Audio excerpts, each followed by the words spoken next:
besoin de toi, Seigneur. Viens-nous, Amen. Bénis ta parole, accompagne-nous ce soir. Car sans toi, nous ne pouvons rien faire. Nous avons besoin de toi, Seigneur. Enseigne-nous ce soir. Parlez-nous ce soir, Seigneur. Nous avons besoin de toi. Bénis les gens qui me suivent sur Internet. Que le Seigneur vous garde et qu'il vous bénisse abondamment.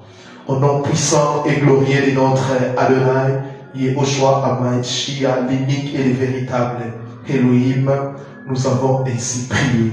Amen. Amen. Je vous salue au nom précieux de notre Adonai Yehoshua Hamashiach. Je salue particulièrement nos bien-aimés qui nous suivent sur Internet, mais aussi sur notre chaîne. Aujourd'hui, nous allons parler d'un sujet très intéressant. On enseigne maintenant, et particulièrement à Kinshasa, que l'Église n'est pas l'épouse du Seigneur, du Christ. Le thème de notre message, c'est vraiment une affirmation. Nous disons que l'Église est l'épouse du Christ. Et nous allons les démontrer. L'Église est l'épouse du Christ.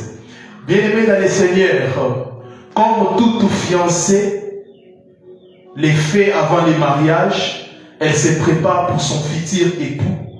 Nous aussi, l'Ecclésia, nous sommes ici sur cette terre, nous sommes pendant les moments de fiançailles.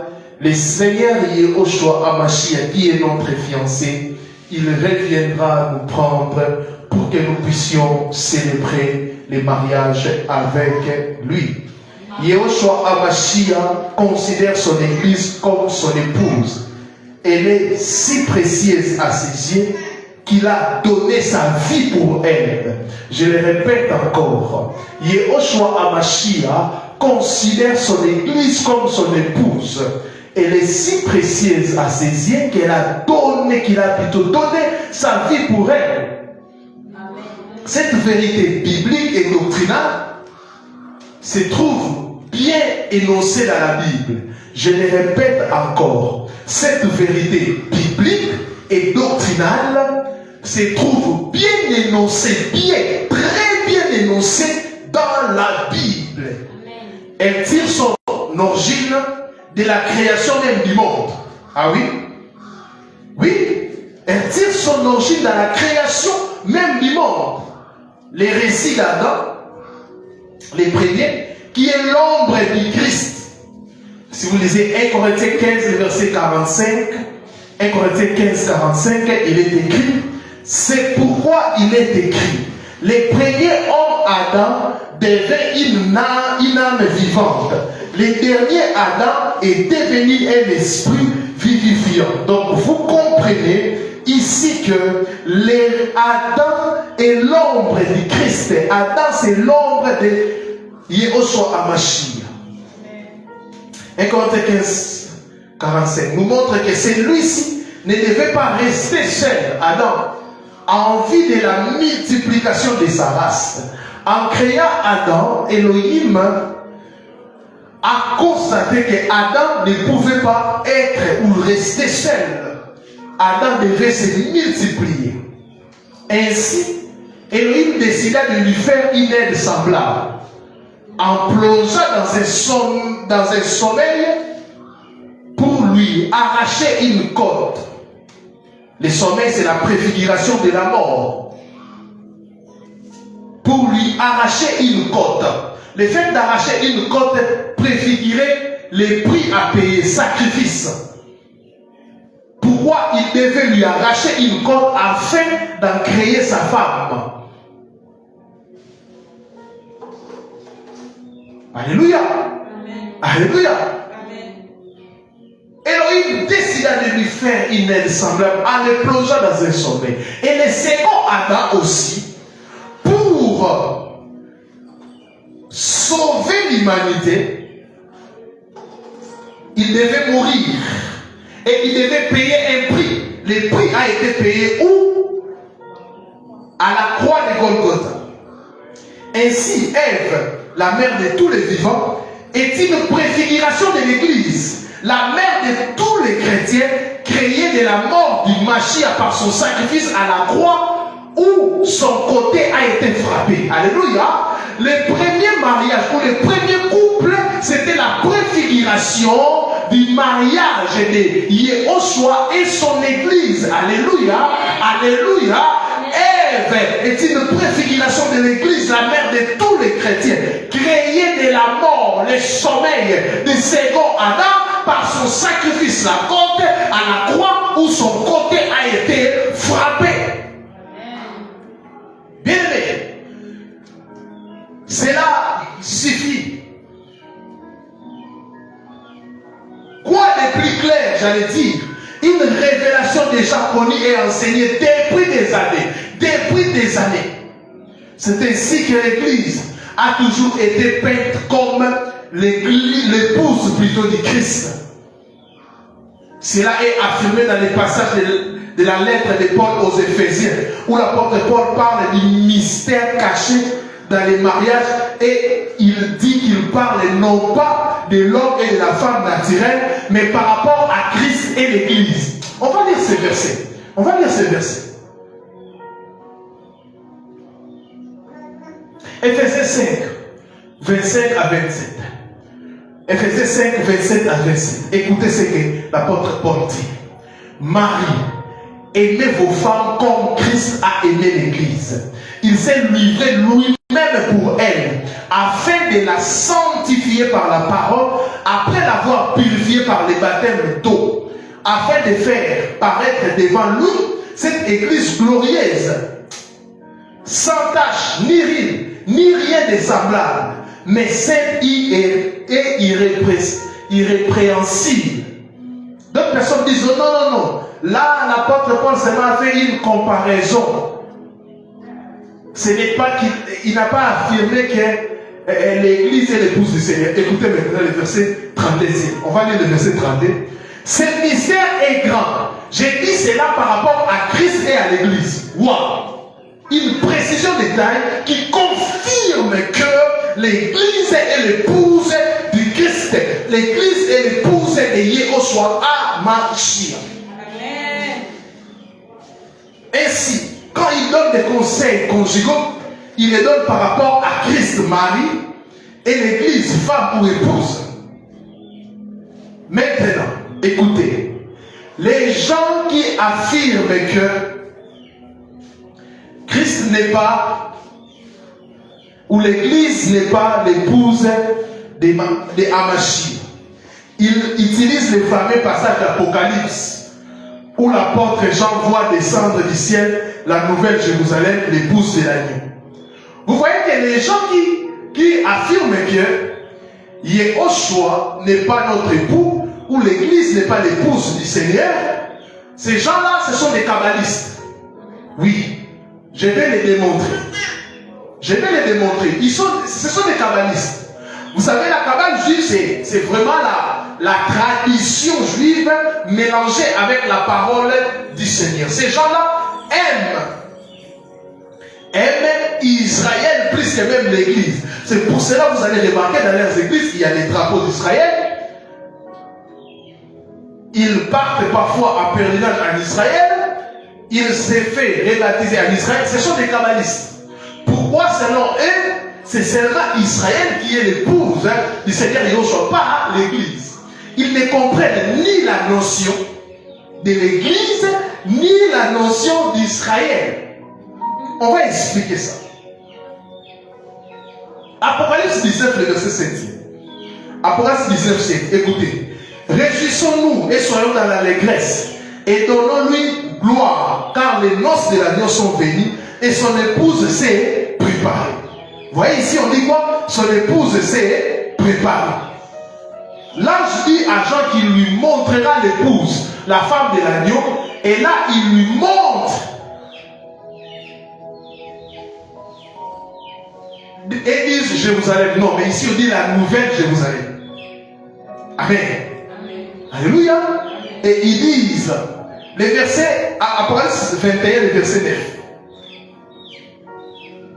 Apocalypse 21, verset 9. Puis, un des 7 anges qui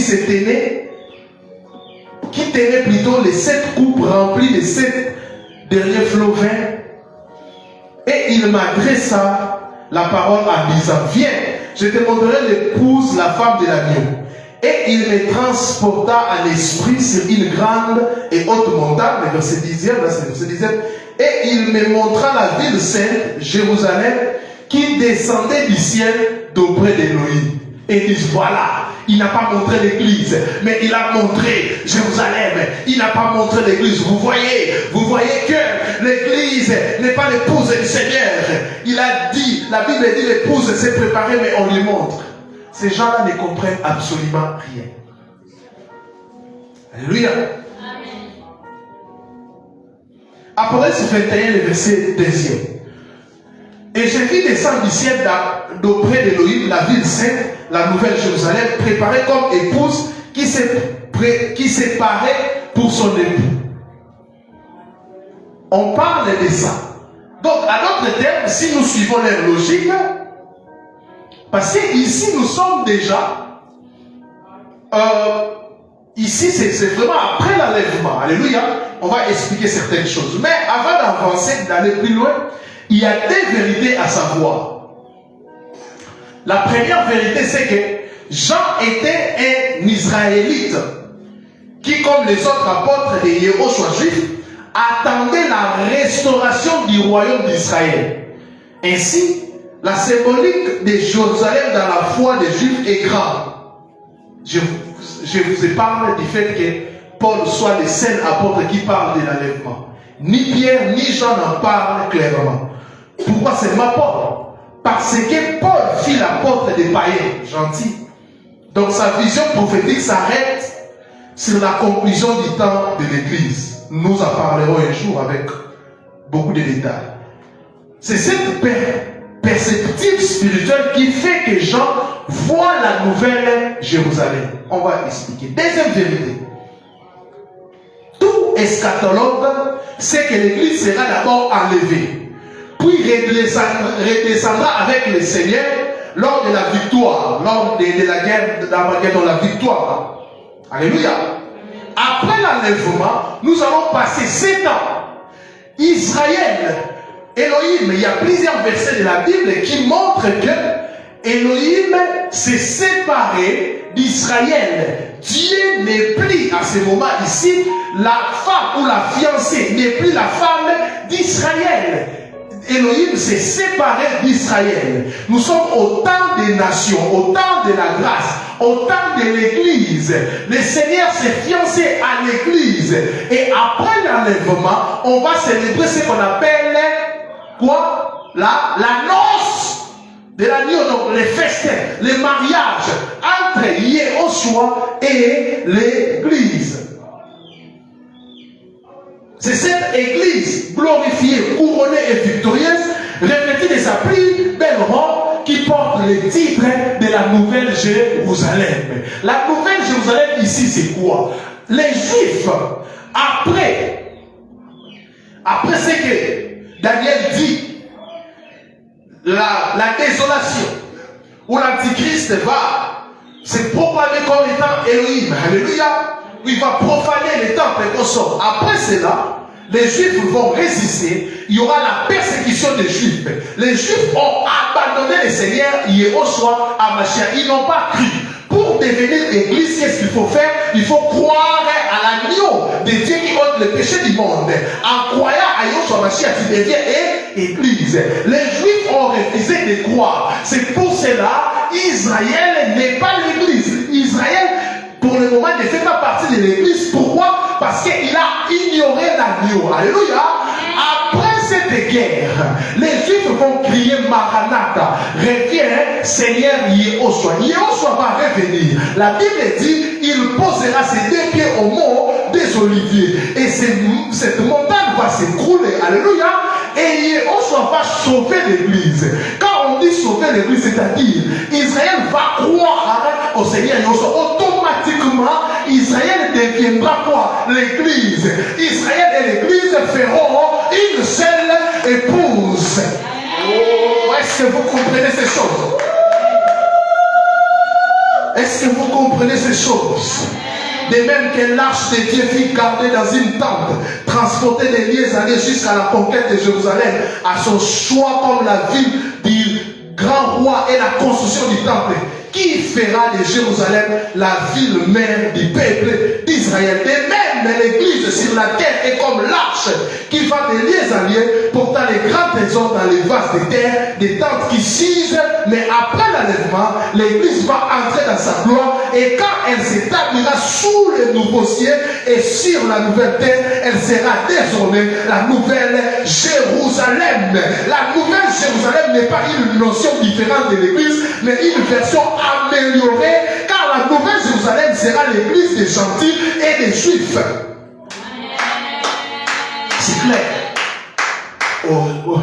Je le répète.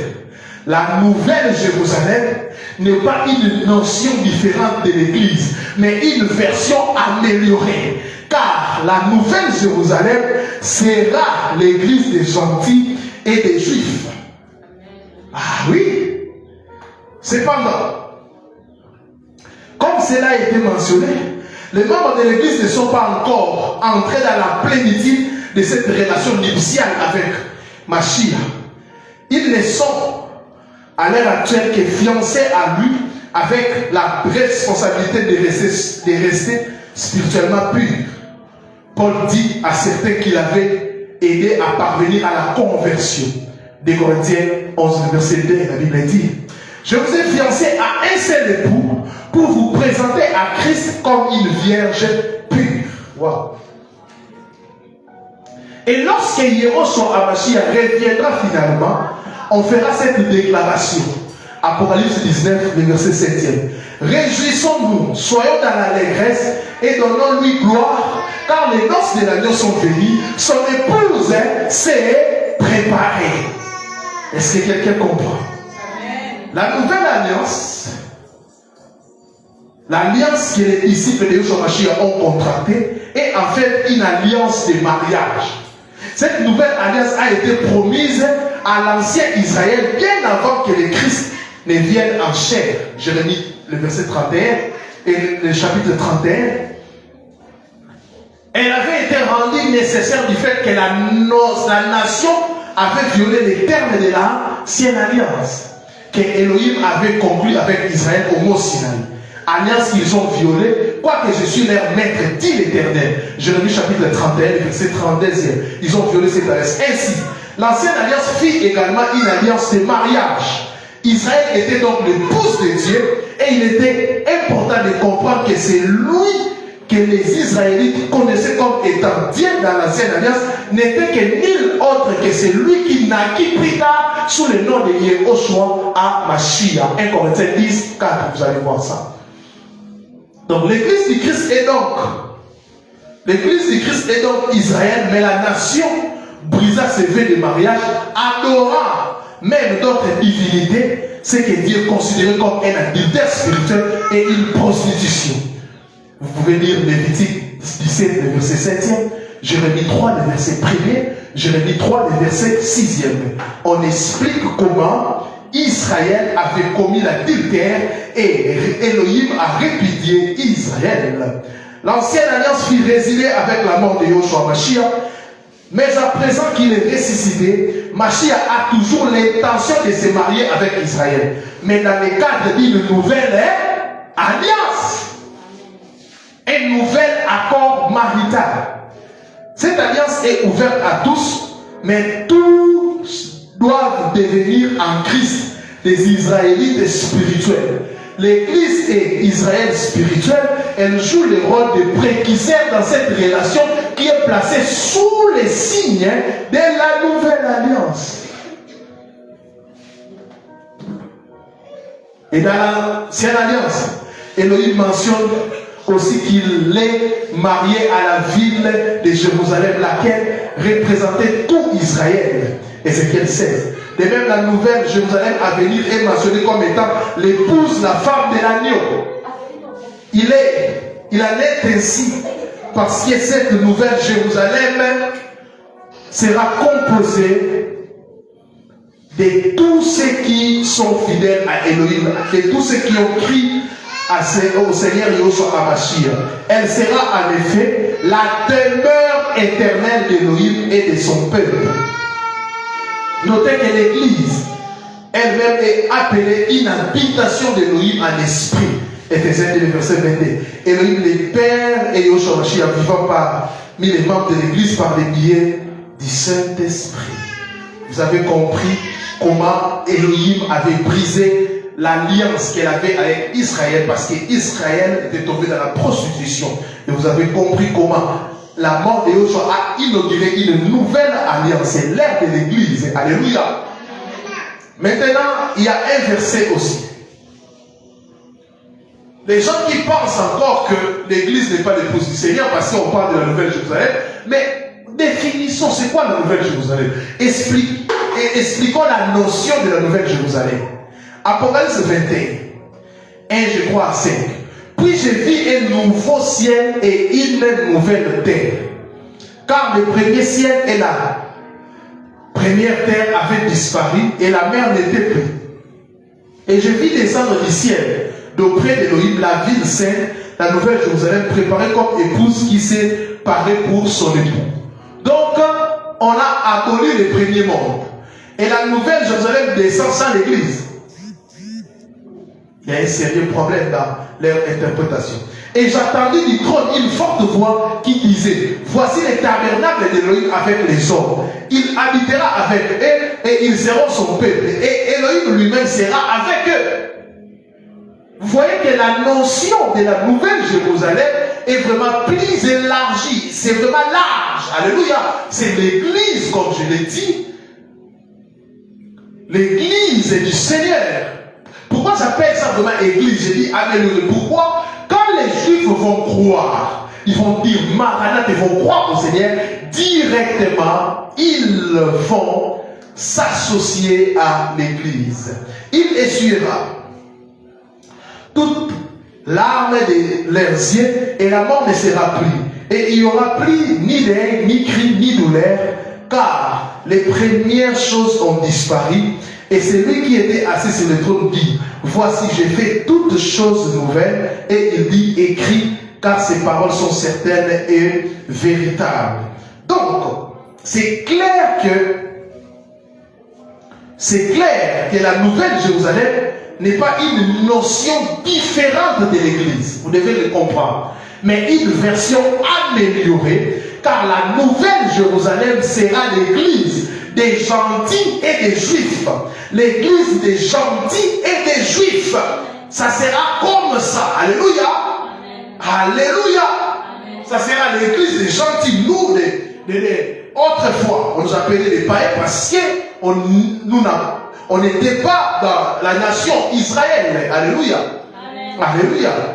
La Nouvelle Jérusalem n'est pas une notion différente de l'église, mais une version améliorée, car la Nouvelle Jérusalem sera l'église des gentils et des juifs. C'est clair. C'est clair. Bien aimés, nous sommes au temps de la fête.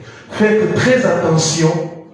Il faut faire très attention. Il faut que le Seigneur vous donne les dons et discernement des esprits. Parce que sans ces dons, vous ne pouvez pas comprendre la parole ou discerner les faux. Bien-aimés, lisez vos Bibles. Soyez comme les chrétiens libérés. Tout ce qu'on vous prêche, vous ne devez pas croire bêtement à cela. Vous devez garder la foi et vous devez vérifier. Tout ce qu'on vous prêche doit être conforme à la parole du Seigneur. L'Église, je l'affirme encore tout haut, l'Église est l'épouse du Christ. L'Église est l'épouse de Yahushua HaMashiach. L'Église est l'épouse de Yahushua HaMashiach. Quiconque vous dit que l'Église n'est pas l'épouse du Seigneur, donc ils ont un autre époux. Leur époux, c'est le diable. Que le Seigneur vous bénisse abondamment.